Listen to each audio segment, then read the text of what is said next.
ليس بيننا وبين أمانينا إلا دعوة مستجابة.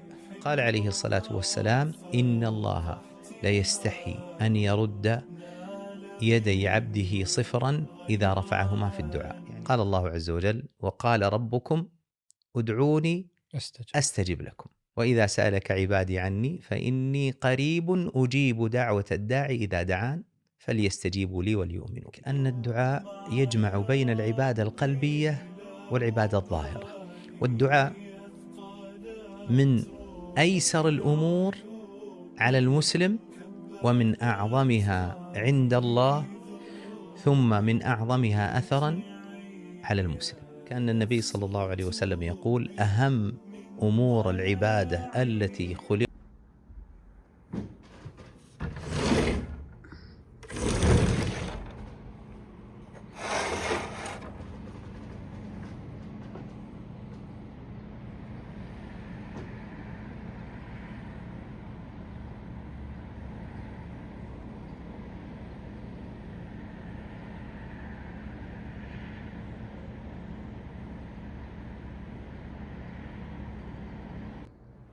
يا صباح الفل، صباح الهنا.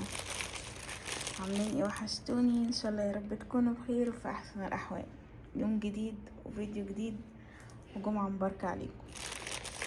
صباحكم زي الفل. نمت كويس الحمد لله. صحية يعني الساعة 9 دلوقتي. صحية فايقة، يعني الى حد ما فايقة. مضطرة اقول ان انا فايقة ان الفطار جه. فصلوح مشكورا جاب لنا الفطار. تعالوا نشوف صلوح جاب لنا ايه. صباحكم زي الفل. ما شاء الله تبارك الله. ايه ده كله بقى؟ ايه ده كله؟ دي ميزة ان هو اللي يطلب بيجيب نص المطعم. هتقولي لي هو ده نص المطعم؟ ده 3. اقول لكم كتير، ده في 2 وده في 2 وده في 1. ما شاء الله يعني. بألف هنا وشفاء. بس هو كله فلافل عموما، ده اللي انا فهمته. ملفوف محفوظ بالثوم، ملفوف بالثوم محفوظ ملفوف. مش عارفه، بس الجمله حلوه. هي لو ترتبت صح هتبقى حلوه، بس انا مش فايقالها. ده طلع فيه 1. انا من تخنه، يعني من تخن الساندوتش فكرته 2. ما شاء الله مليان، ما شاء الله تبارك الرحمن. مليان مكبوس مش مليان. اوه، ده اكيد من غير حاجه صح؟ ايوه، بطاطس وطحينه وطعميه. ده بتاعي. ولا باكل سلطه ولا باكل ولا بتنجان ولا بيض ولا اي حاجه في الساندوتش، بس طعميه وطحينه وبطاطس بس. فهو يروح قلبي عارف طلبي فجاب، اكيد ده بقى بتاعه اكيد.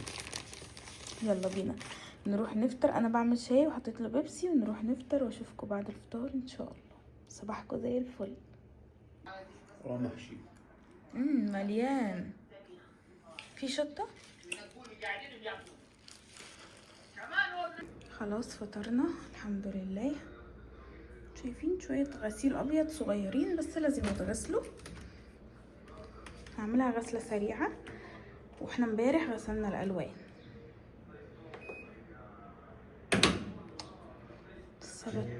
السبت فضة يا ولاد، ده انجاز عظيم عظيم. الغسيل ده كمان نشف، هشيله و ندخله الغرفة. يلا عشان نروح نحضر القهوة بتاعتنا. خلاص لميت الغسيل، بس خليني صريحة معاكم شوية. انا كان ممكن ما اجيبلكوش اللقطة دي، بس انا هحطها عشان تقتنعوا ان كلنا زي بعض خلاص، وان الفيديوهات اللي احنا بنشوفها على السوشيال ميديا بيقلبوا البيت ويهدوه في فيديو واحد، ده اكبر كذبة. الا في ناس معينة بتقدر تعملها، خلاص ربنا يديهم الصحة، عشان ما نعممش برضو. فانا للامانة انا لميت الغسيل، بس انا مش هطبقه ليه؟ لان انتوا عارفين ان انا عندي مشكلة في ايدي، فمجهود النهاردة مش عايزة احطه في تطبيق غسيل وتنظيف وحاجات من دي. اصلا يوم الجمعة باخده راحة ليا، ما بعملش اي حاجة، بس للأسف انا النهاردة مضطرة انضف المطبخ لاني سايبة مواعين من امبارح، فهمتوا؟ فعشان اخلص المواعين هضطر ان انا اتنازل عن تطبيق الغسيل. فهستنى الغسالة شغالة، لسه مشغلينها مع بعض، هنشر اللي فيها، ولما ينشف بكره ان شاء الله على خير نطبق الغسيل ونفرش فرش السرير، لاني اساسا ما فرشتوش امبارح شلته معاكم وغسلته اهو، بس ما اتفرش. فلا يكلف الله نفسا الا وسعها. انا واحده عارفه ان انا تعبانه، فخلاص مش هاجي على نفسي. شويه المجهود اللي هقدر اعمل بيهم حاجه النهارده هسيبهم للمواعين والغدا. تمام. عشان بس ايه ابقى صريحه معاكم. ممكن اقول لكم يلا انا لميت الغسيل وطبقته وهركنه على جنب وانتوا ما انتوش شايفين حاجه، بس انا ما اتعودتش على كده، يعني اللي هو قشطه بنقل لكم يومي بكل تفاصيله وبكل صراحه، ما عنديش حاجه لا اتكسف منها ولا اخبيها. فانا مضطره اسيبك يا روح قلبي لبكره ان شاء الله، انت وفرش السرير والتنظيف عموما هيبقى بكره. الحمد لله شقتي نظيفه يا ولاد. اوعى الجلابيه. انا واحده متضايقه قوي ان انا بقول عبايه على التوب بتاع صالح، على الثوب بتاع صالح. يا اختي دماغنا يا اختي. شايفين صالح بقى عليه المفرش ازاي؟ شايفين؟ فهي الاوضه نظيفه، مفيش بس غير ايه السرير وتطبيق الغسيل. شكرا على كده. يلا بينا. حان وقت القهوه حان وقت القهوه. القهوه التركيه اللي عندي خلصت، فانا كنت جايبه دي على اساس ان هي باكت كبير ربع كيلو افضيه في البرطمان بتاعه. بس طلعت باكت صغنون كده على قد الفرد، حلوه قوي عجبتني قوي وتنفع قوي في السفر، خطيره. البتاعه فيها 12 كيس تقريبا، العلبه فيها 12 كيس. دي اول مره اجرب. انا جربت الماركه قبل كده بس اول مره اجرب الباكت الصغيره دي. تنفع قوي لو انتي بتسافري ومحتاجه قهوتك معاكي، في نوع قهوه معين مثلا مش بتلاقيه في المحلات، انتي فاهمه، قاعده في فندق مثلا عايزه تشربي قهوه في وقت ما فيش حد فاتح، فبتنفع في السفر عموما يعني. هتطلع واحده دلوقتي هتسيب الفيديو كله وتقوم قايله ايه يعني احنا مسافرين وكمان ناخد القهوه بتاعتنا نعملها، طب ما نشتريها من بره. حبيبتي اشتري، انا مش ماسكاكي، انا مش بجبرك، انا بس بديكي فكره، يعني انا جبت منتج بفيدك بيه مش اكتر. بقولك ان هو ينفع في السفر، ما قلتلكيش روحي اشتريه وخديه. يا الهي. يلا ما علينا.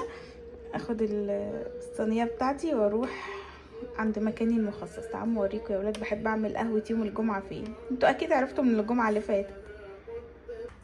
عديت بسرعه. ولا انتظر أسوأ اسم في الحياة. طيب خلينا ننسم نطفي الحافة. مكاني المفضل لعمل القهوة. نايس اسمه كاني 14 ثانية 300. اوكي ما اشوف مضطر. لا ضيعت البيضونات واجد.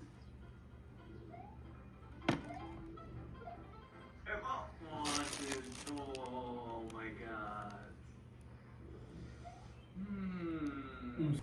النبي يا اختي على حطة ايديكم من امبارح من ساعة اللايف.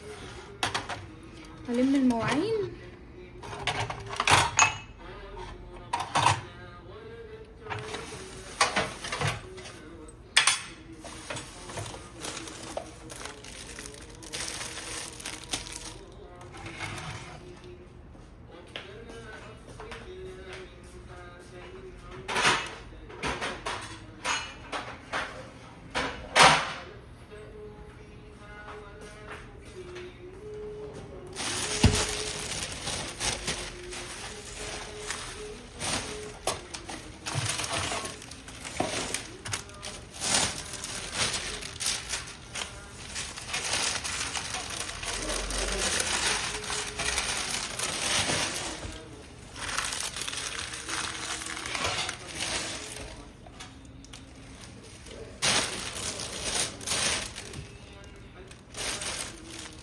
سندوتش بتاع الفطار اللي ما اتاكلش، قلت له ما تجيبش اكل كتير. انا عارفه ان هو مش هيتاكل كل الاكل ده، بس يلا عادي عينه اللي يجوع ياكله. شيل دي كمان اغسلها عشان عليها زيت. هلمع دلوقتي. هاخد بقى المواعين دي بسكتي.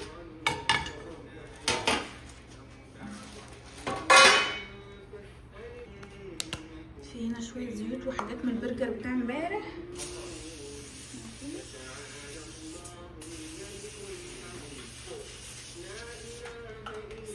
سيبه شويه على ما لمع الرخامات. ده المنظف عشان لو حد سألني، اسمه موبي من ابو 5 ب11 ريال او ب5 ريال مش فاكره، بس هو من ابو 5 عموما يعني، عشان لو هتاخدوه سكرين اهو خطير.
خلاص خلصت هنا، خلصت هنا، هاي خلصت هنا كمان، وما عادش الارض نضيفه الحمد لله، ما عادش غير هنا، ما عادش غير هنا. غسلت البوتاجاز، خليت الدنيا زي الفل. دول نضاف، في بس كام حاجه كده في الباسكت هشيلهم عينهم، والصينيه نضيفه هشيلها عينها، هشيل دول عينهم، ونبدا بقى ايه نغسل شويه المواعين دول مع بعض. يلا بينا.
الله عليا وانا مخلصه مواعيني ومطبخي ومخلصه شقتي وحياتي كلها زي الفل الحمد لله، مخلصه كل حاجه.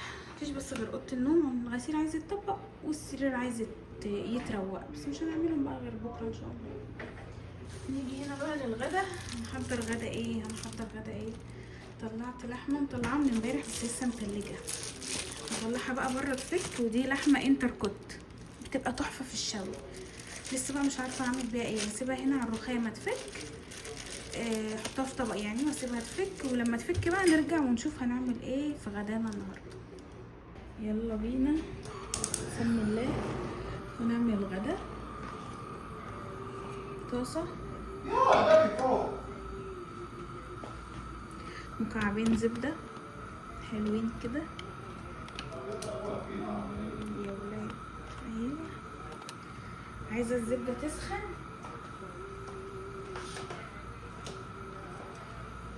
عايزه الزبده تسخن عشان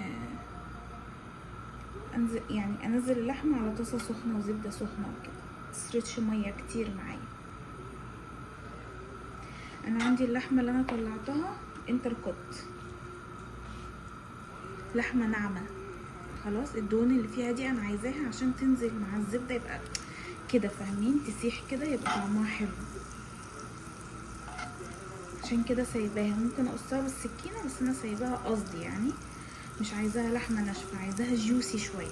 فالدهون بتدي طراوه للحمه. دي اطعم حته لحمه في العجل كله. الانتركوت دي ناعمه وحلوه، ما بتاخدش وقت في التسويه ابدا. في ناس بتحبها لحمه مهريه فهتاخد وقت معاها في التسويه. انا بحبها لحمه زي ماليش دعوه بالناس اللي ورا. بحبها لحمه زي الستيك كده يا ولاد. بسم الله الرحمن الرحيم. انا عندي حتتين اتنين بس. بسم الله.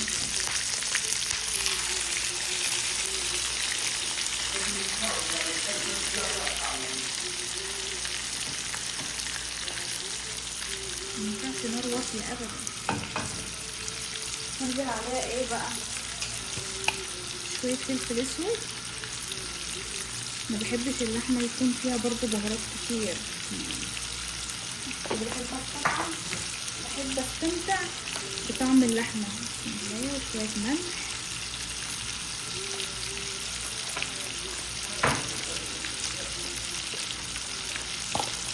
وشويه صغيره قوي من توابل اللحمه اختياري، مش عايزه ما تحطيش. بس كده شكرا.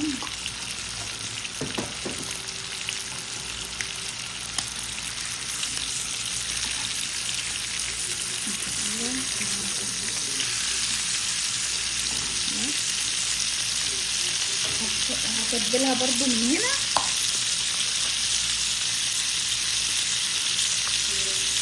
هتبلها من الوش ده كمان نفس التوابل، لحمه وبهارات لحمه وملح وفلفل. فلفل اسود.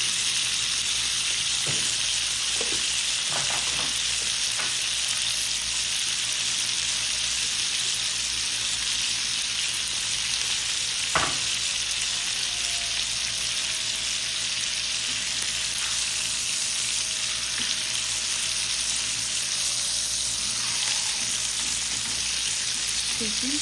انتوا شايفين اصلا التغريزه دي؟ طب انتوا شايفين شكلت بسرعه ازاي؟ تستوي بسرعه جدا. انا بحب اللحمه نص سوا، ما بحبش اللحمه مهريه، بس عشان خاطر صالح وكده فانا مضطره اعمل اللحمه مهريه. يعني انا احب اشوحها كمان 5 دقايق واكلها كده خلاص الموضوع انتهى.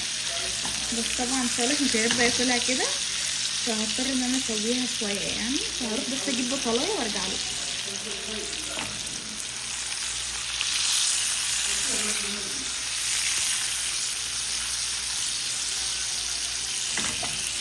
ممكن عليها البصلايه بس ايه، تخينه مش رفيعه.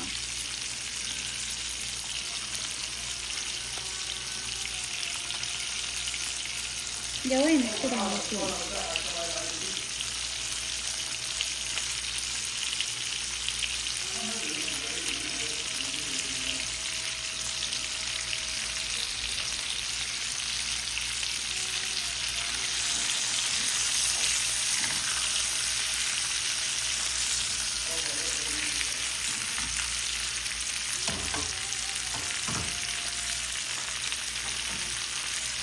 وانزل كمان بطماطمايه.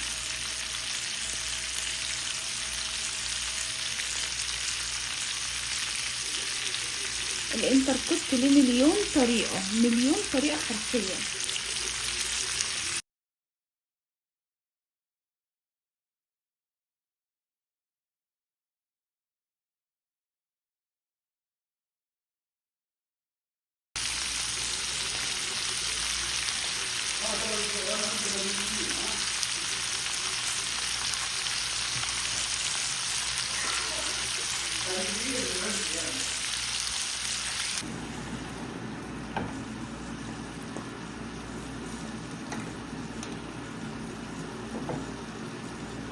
اكلتين ملهمش علاقه ببعض، بس انا عايزه اكل. بسم الله، ما بتفتحش ليا. بسم الله. عايزه اكل شويه لسان عصفور.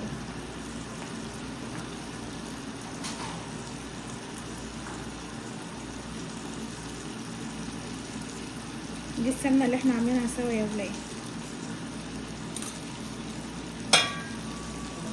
الزبده يعني.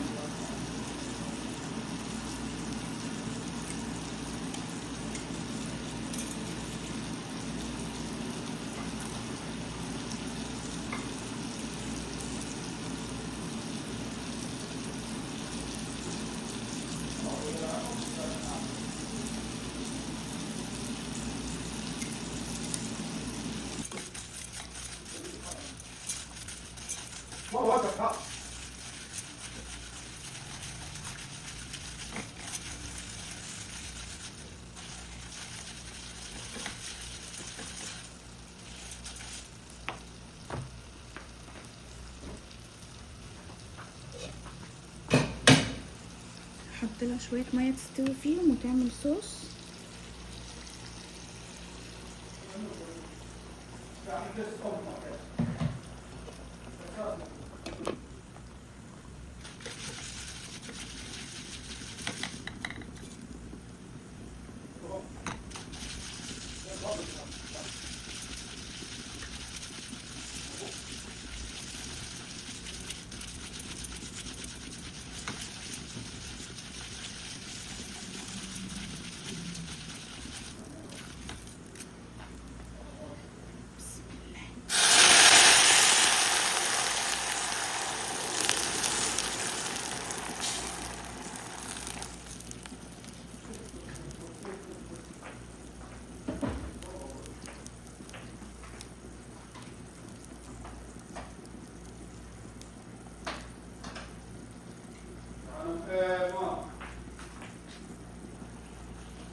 حطيت ملح وفلفل، وانا ما بحطش اي حاجه غير ملح وفلفل بس. هغطيه بقى واسيبه يغلي غلوتين واقفل عليه، واستوى اسمه ايه ده. تعالوا نشوف اللحمه استوت وبقت كلها مفلفله. نقفل عليها. عايزه اديها طعم الشوي. خلاص نحط هنا فويل.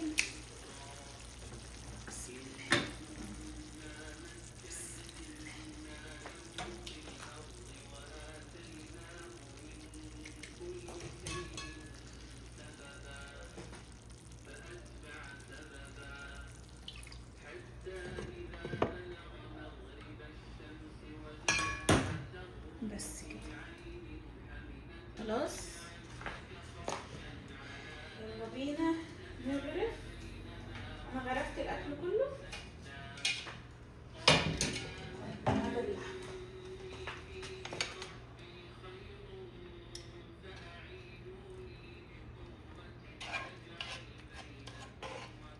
لو كان في رز كان زمان الخضار ده اتعمل مع الرز. كان ننزل كده شويه.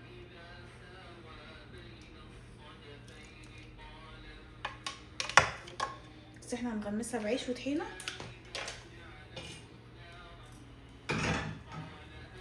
فلازم تبقى ايه، ناشفه.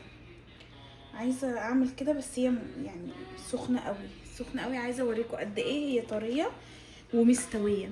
وعملت معاها صوص طحينه. الخبز تحت اهو، بس انا بحطه تحت الطبق عشان ياخد من سخونيه الطبق، فاهمين؟ وشوربه لسان العصفور انا بحبها كده، بحبها هاديه ما فيهاش اي توابل كتير، ما فيهاش بقى خضار. يعني في ناس بتحط معاها خضار، انا مش بحب كده. ممكن احط حاجه واحده بس، مكعبات بطاطس او مكعبات فراخ صغيره، وده لو انا هاكلها كده وجبه لوحدها يعني وجبه رئيسيه.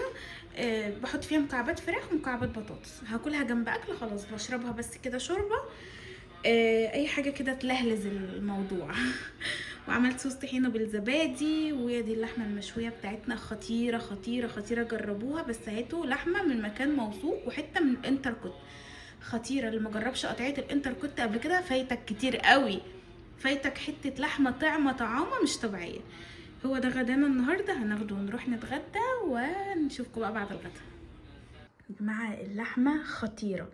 اللحمه دي كانت عايزه ماش بوتيتو تحتها وتتعمل بالثوم والروزماري والزبده، بس صالح مش بيحب كده، بس خطيره. الحمد لله اتغدينا وكل امورنا تمام التمام.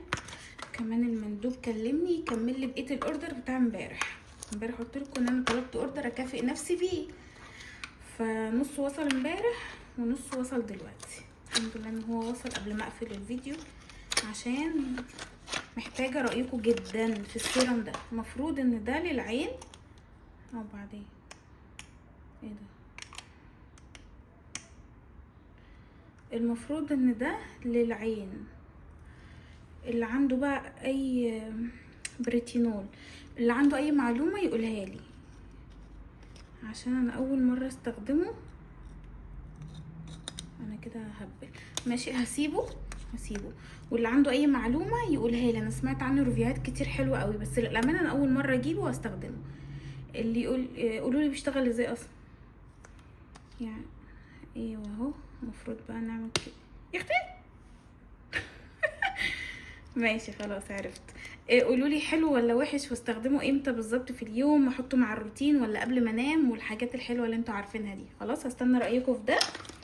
ودي مجموعه سنتيلا الميني سايز اللي انا كنت جايباها قبل كده، اللي هي اللي فيها 5 غسول زيتي وغسول فوم وتونر وسيرم ومرطب. ودي لشوشو اختي تتهنى بيها يا رب. قلت لها مدحتها لها كتير قوي، وقلت لها انا هجيب لك حاجه تستخدميها وتقولي لي رايك فيها، فجبت لها الميني سايز، ولو عجبتها وظبطت مع بشرتها هبقى اجيب لها الفول سايز باذن الله. ده مقشر للوش، يعني الحمد لله وشي ظبط، بس ايه عايزين نشيل بقى التصبغات الاخيره دي والحاجات الاخيره دي. كل ده حصل لي من يوم فرحي رايحه الفرح، رايحه للميك اب ارتست، وشي فله اقسم بالله، بشرتي دي ما فيها حبايه. رجعت من فرح بقى بالليل وغسلت وشي ومش عارفه ايه، وتاني يوم بقى الاقي لكم وشي كله حبوب. كان يا ساتر، احنا مش عارفين ايه بقى، يعني مش عارفين ايه السبب لحد دلوقتي. بس يلا عالجته كتير قوي. ده مقشر اهو، لونه حلو قوي يا بنات. بصراحه برضو اول مره استخدمه، بس عملت سيرش يعني وكده. واخر حاجه جبتها اعزكم الله الكريم بتاع كعب الرجل ده. مفيش مرطب جايب معايا نتيجه، ولا مرطب ولا فازلين ولا اي حاجه جايب معايا نتيجه خالص. معرفش بقى، ده ناس تقولي بسبب ان انتي ما بتقلعيش الشبشب طول ما انتي في البيت، وناس تقولي مش عارفه بسبب فيتامين ايه، وايه اللي ناقص عندك كالسيوم ايه، قصه كبيره كده. فجبت ده، يا رب يا رب يا رب يظبط بقى.